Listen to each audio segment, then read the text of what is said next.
নমস্কার বন্ধুরা, লিপিস কিচেনে স্বাগত। আজকের রেসিপি পনির ভাপা। এখানে আমি পনির নিয়ে নিয়েছি, তার সাথে আমি দিয়ে দেব পরিমাণ মতন লবণ, সামান্য হলুদ। এই পেস্টটার মধ্যে আছে 1 চামচ মতন পোস্ত, হাফ চামচ কালো সর্ষে, 2টো কাজু বাদাম, 4টে কাঁচা লঙ্কা। যে যেরকম ঝাল খাবেন ঠিক সেই রকমই ঝালটা আপনারা ব্যবহার করবেন। এখানে আমি 2 চামচ দিয়ে দিলাম। তার সাথে দিয়ে দেব 1 চামচ মতন ফেটানো টক দই, আর দিয়ে দেবো এখানে পরিমাণ মতন সর্ষের তেল, সামান্য একটু এখানে দিয়ে দেবো জল।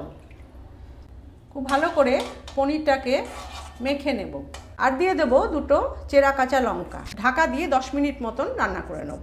আমি 10 মিনিট পরে ফিরে এসেছি, পনির ভাপা রেডি। এটা আপনারা গরম ভাতের সাথে সার্ভ করুন। রেসিপিটা ভালো লাগলে ভিডিওটাকে লাইক করুন, শেয়ার করুন, সাবস্ক্রাইব করে পাশে থাকা বেল আইকনটি প্রেস করে রাখুন পরবর্তী ভিডিওর আপডেট পেতে।